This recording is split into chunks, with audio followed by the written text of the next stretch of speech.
Have you ever felt like a ghost in your own life, moving through the world with a voice that feels muted or entirely stolen from you? For so many of us who grew up in the shadow of a narcissistic parent, the silence wasn't just a lack of noise. It was a survival strategy we were forced to adopt before we even knew who we were. You might find yourself today struggling to speak your truth, feeling a heavy weight in your chest whenever you try to say no, or wondering why you feel like an imposter in your own skin. This deep-seated silencing is not a character flaw or a natural part of your personality, but a profound wound inflicted by a system that required your disappearance to function. Today, we are going to walk through the quiet hallways of that past to understand how you were silenced, why you stayed that way for so long, and how you can finally begin to reclaim the vibrant, powerful voice that has been waiting under the surface all along. The origin of this crushing silence begins in a home where the emotional climate was dictated by the shifting moods of a single person. As a child, you learned very early that the environment was inherently unstable, and that your only hope for safety lay in your ability to predict and mitigate the storm. You began to internalize a sense of responsibility for things that were never yours to carry, believing that if you could just be quiet enough or helpful enough, the chaos would stop. This burden transformed you into a tiny emotional caretaker, someone who traded their own needs for the precarious peace of the household. In this environment, your own developing sense of self was viewed as a threat or an inconvenience to the narcissistic parent. You learned that expressing a different opinion, showing sadness, or even being too joyful could trigger a reaction that left you feeling abandoned or attacked. Consequently, you began to bury your authentic reactions deep within, replacing them with a carefully curated version of yourself that would be acceptable to those in power. This early sacrifice of your inner truth was the first brick in the wall of silence that has followed you into your adult years. The weight of this silence is a heavy legacy, but it is one you no longer have to carry alone in the dark. By looking back at these moments, we aren't just revisiting pain, we are uncovering the map of how you survived. You were a child doing the impossible, and that same resilience is what will allow you to find your way back to yourself now. We are breaking the cycle of internalizing the blame, recognizing that the emotional instability you navigated was never your fault and was never your job to fix, even if you were told otherwise for decades. As this dynamic matured, a painful inversion of roles took place where the child became the emotional anchor for the parent. You were cast in the role of the stabilizer, the one who had to be the grown-up while the actual adult was allowed to be volatile or fragile. This parentification meant you were constantly scanning the horizon for signs of trouble, learning to read the subtle tics and tones of your parent to ensure your own survival. You became an expert at managing everyone else's emotions, while your own remained completely neglected and unvoiced. This role inversion taught you that your value was entirely dependent on what you could do for others, rather than who you were. You learned to navigate the world as a helper or a fixer, often at the great expense of your own peace of mind. The silence became your shield because any display of your own struggle would have been seen as a failure of your duty to keep the parent regulated.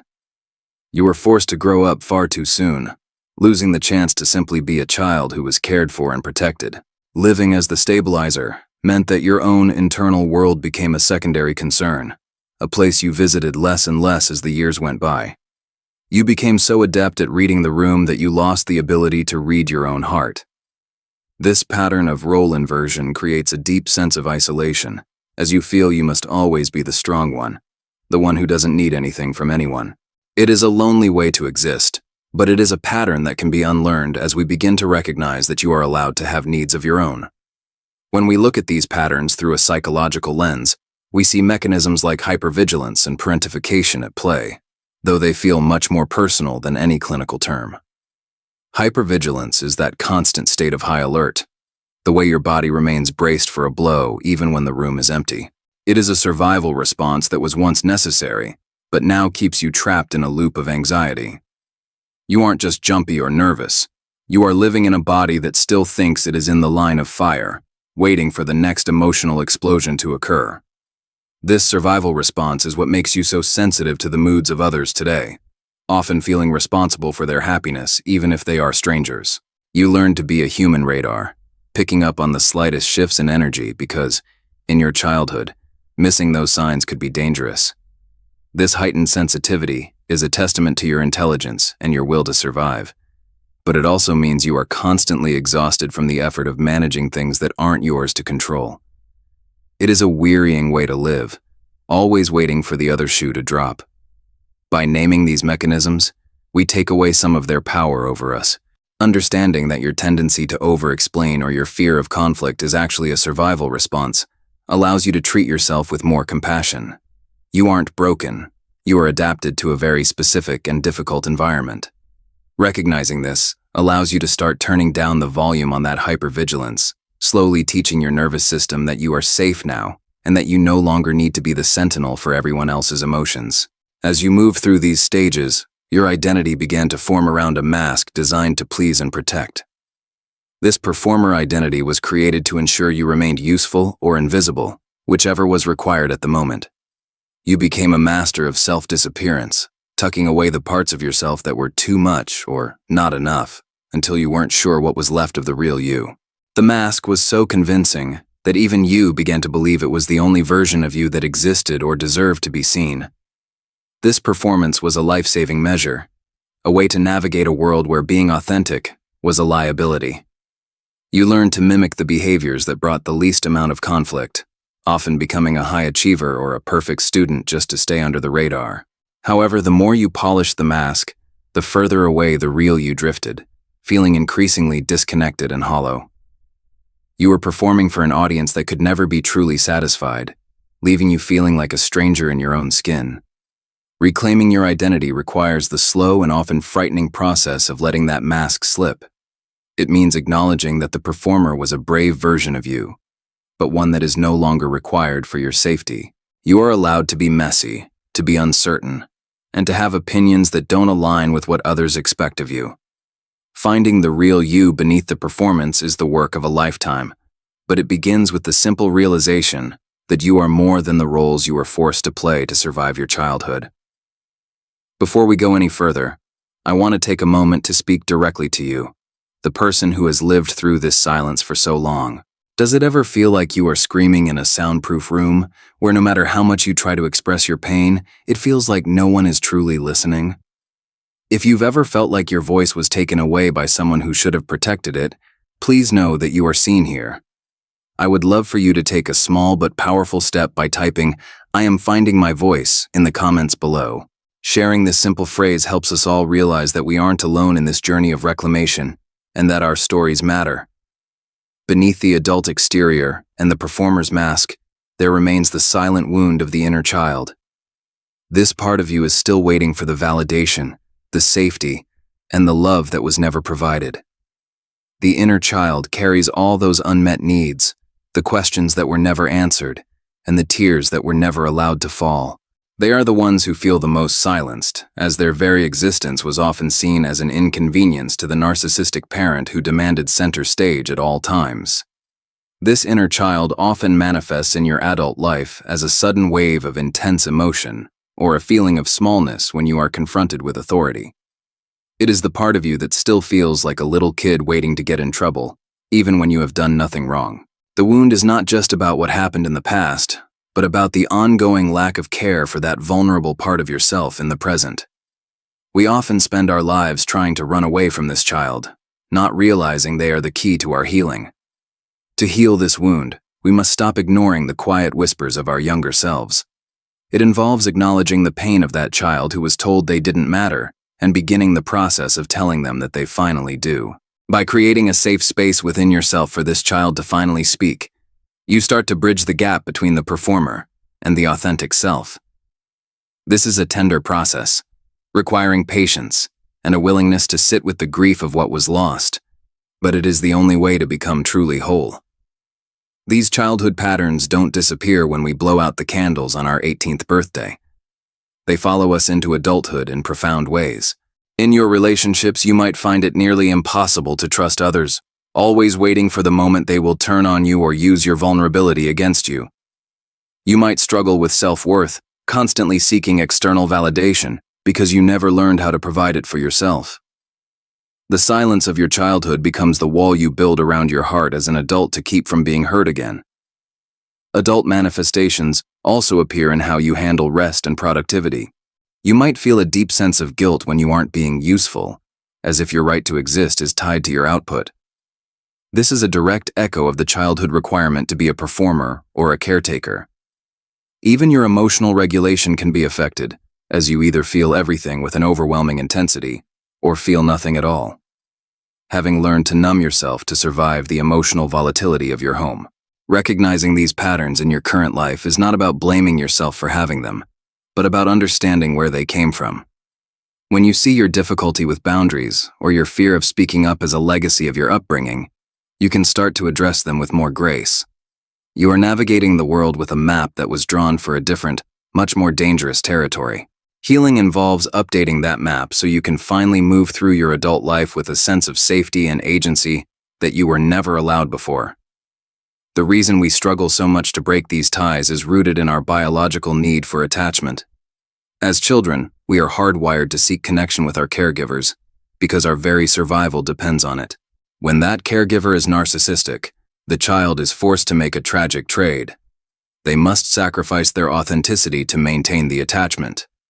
You learned that being yourself was a threat to the bond you needed to survive, so you chose the bond over your own truth every single time. This biological reasoning is incredibly powerful and explains why it feels so life-threatening to set a boundary or speak up even now. Your brain still associates authenticity with the risk of abandonment, triggering an ancient survival alarm whenever you try to be real. This instinctual drive for attachment is what kept you small and quiet for all those years. It wasn't a choice you made consciously. It was your nervous system doing exactly what it was designed to do to keep you alive in a hostile environment. Understanding this biological reality helps to remove the shame often associated with being stuck in these patterns. You aren't weak or failing at healing. You are working against a deeply ingrained survival mechanism. By acknowledging that you once sacrificed your truth to stay safe, you can start to reassure your adult self that the danger has passed. You can begin the work of showing your nervous system that it is now safe to be both attached and authentic, reclaiming the parts of yourself you had to hide away. The deep consequences of this upbringing ripple through every aspect of your long-term emotional health. You may live with an internal narrative that is harsh and critical, echoing the voice of the narcissistic parent who never saw your value. This inner critic becomes the primary way you talk to yourself, keeping you trapped in a cycle of shame and self-doubt. The long-term effects also include a specific style of coping, where you either overfunction to avoid criticism or withdraw completely to avoid being noticed at all.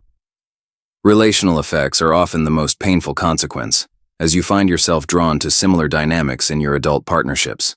Without realizing it, you may seek out people who mirror the emotional unavailability or volatility of your parent, because that is what feels familiar, even if it is destructive. This repetition compulsion is an attempt to finally win or fix the original wound, but it often leads to more silence and more pain. The internal landscape becomes a place of constant negotiation, where you are always trying to earn the right to occupy space. These consequences can feel overwhelming, like a shadow that follows you no matter how fast you run. But seeing them clearly is the first step toward changing the ending of your story. You are not destined to live in the echoes of someone else's dysfunction forever. By identifying these long-term effects, you can begin to consciously dismantle the internal narratives that hold you back. You can start to build a new way of relating to yourself and others, one that is based on mutual respect and the freedom to speak your mind without fear of retaliation. The turning point in this journey is the introduction of awareness and witnessing. Witnessing is the act of stepping back and observing your own experiences without the heavy fog of self-gaslighting. For years, you were told that your reality wasn't real, that you were too sensitive, or that things didn't happen the way you remember. Breaking this cycle of self-gaslighting means finally trusting your own perceptions and validating your own history, even if no one else ever acknowledges the truth of what you went through. Awareness starts as a small spark, a moment where you realize that the way you were treated was not okay, and that you deserve better. It involves looking at your life through a lens of radical honesty and refusing to make excuses for the behavior that hurt you. As you begin to witness your own pain, you start to provide the empathy and understanding that you were denied as a child.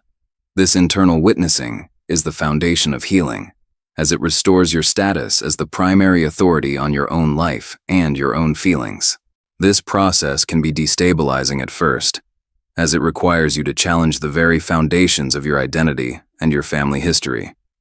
It is common to feel a sense of grief as you stop gaslighting yourself and start seeing the full extent of the loss.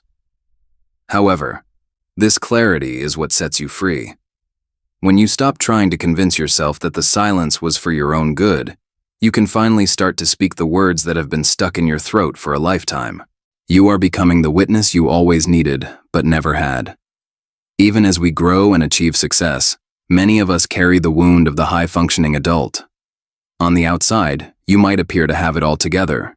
You are reliable, responsible, and perhaps even highly successful in your career.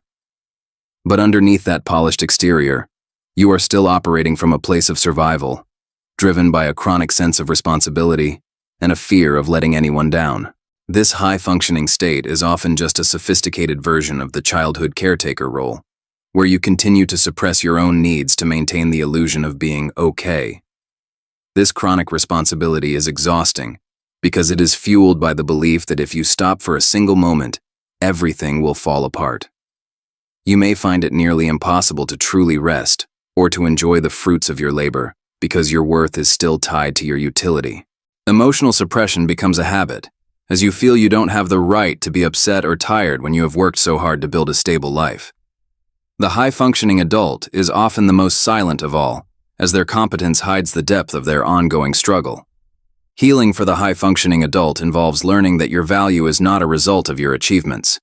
It means recognizing that the drive to be perfect is a survival strategy that you can now choose to put down. You are allowed to be tired, you are allowed to be unproductive, and you are allowed to have feelings that aren't convenient for others. Reclaiming your life from the grip of chronic responsibility is an act of profound self-love, allowing you to finally exist as a human being rather than a human doing. The legacy of a narcissistic upbringing shows up in the most subtle, everyday ways, such as the habit of holding your breath when you feel stressed, or the reflexive need to seek permission before making a simple choice. These are the physical and mental residues of a life spent walking on eggshells. You might find yourself checking the weather of a room before you enter it, or apologizing for things that aren't your fault, simply because that was how you kept the peace for so long.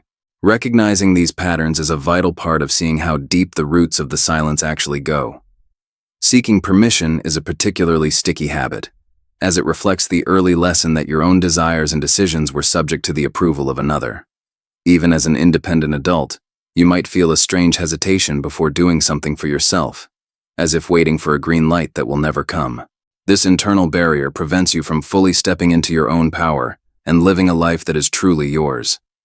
It keeps you in a state of perpetual childhood, always looking over your shoulder for a disapproving gaze. Breaking this legacy requires a conscious effort to reclaim your autonomy in small and large ways. It involves noticing when you are holding your breath and intentionally letting it out, or making a decision without asking for anyone's input, and sitting with the discomfort that follows. Each time you act without seeking permission, you are chipping away at the old structures of control. You are teaching yourself that you are the ultimate authority in your own life, and that your breath, your voice, and your choices belong only to you. If this journey toward reclaiming your voice resonates with you, I would be so honored if you would consider subscribing to this channel. We are building a community here where your silence is understood and your growth is celebrated. By joining us, you'll receive regular support and guidance as you navigate the complexities of healing from a narcissistic past. It's a way to remind yourself every day that you are not alone and that your healing is worth the time and effort. I would love to walk this path alongside you. The process of reparenting is where the real transformation begins to take hold. This involves taking on the role of the loving, supportive parent for your own inner child, giving yourself the very things you were denied. It means offering yourself the validation, the protection, and the unconditional love that should have been your birthright. Reparenting is an active, daily practice of listening to your needs and responding with kindness, rather than the harsh criticism you grew up with. This work requires you to become deeply attuned to the parts of yourself that are hurting or afraid. Instead of pushing those feelings away, you learn to sit with them, saying to yourself, "I see that you're scared, and I'm right here with you." You begin to provide the safety that was missing in your childhood home, creating an internal environment where it is finally okay to be vulnerable. This shift from self-neglect to self-nurturing is the most powerful antidote to the silencing you experienced. As you reparent yourself, you start to fill the gaps left by the narcissistic parent. You teach yourself that your feelings are valid, that your boundaries are important, and that you are worthy of care simply because you exist. This process doesn't change what happened in the past, but it changes how you carry that past into the future. You are no longer waiting for someone else to give you the permission to be whole. You are giving that gift to yourself every single day. Shadow work is the next layer of this healing, involving a brave turning toward the pain we have spent a lifetime trying to avoid. It means sitting with the deep grief of what you lost, the childhood you didn't get to have, the parent you deserved but never got, and the version of yourself that was silenced for so long. This grief is not something to be feared or rushed through. It is the necessary passage to true freedom. By acknowledging the darkness, you stop it from ruling your life from the shadows. Turning toward the pain requires a radical honesty that can be uncomfortable. It means looking at the ways you might have adopted some of the very behaviors you were hurt by, or the ways you continue to silence yourself out of habit. Shadow work is about bringing these hidden parts into the light of consciousness, where they can be understood and integrated. It is not about self-judgment, but about self-knowing. When we stop running from our shadows, they lose their power to scare us or hold us back. Sitting with the grief of your past is an act of immense courage. It allows the frozen emotions of your childhood to finally thaw and flow, clearing the way for new growth.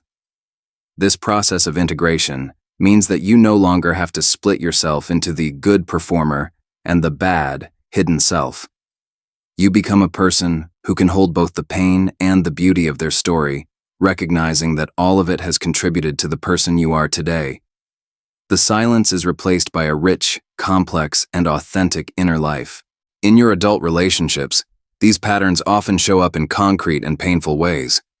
You might find yourself in a partnership where you do 90% of the emotional labor, or where your partner's needs always seem to take precedence over your own.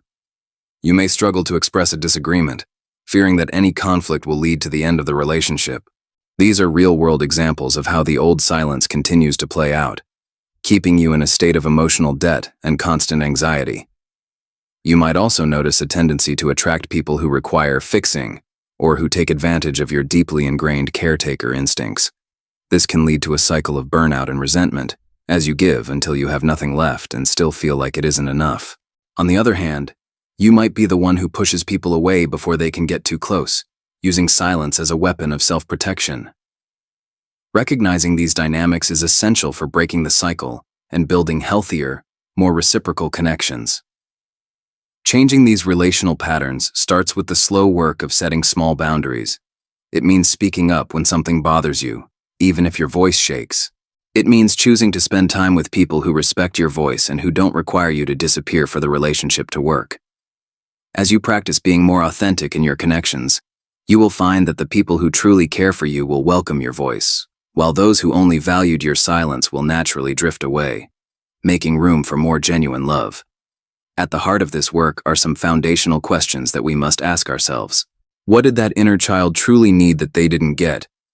Did they need to be told they were loved just as they were? Did they need to feel safe to make mistakes without being shamed? Did they need someone to look them in the eye and say, "I see you, and you matter"? Exploring these emotional needs is not about wallowing in the past, but about identifying the blueprint for your own healing in the present. When you identify what was missing, you find the exact directions for how to care for yourself now.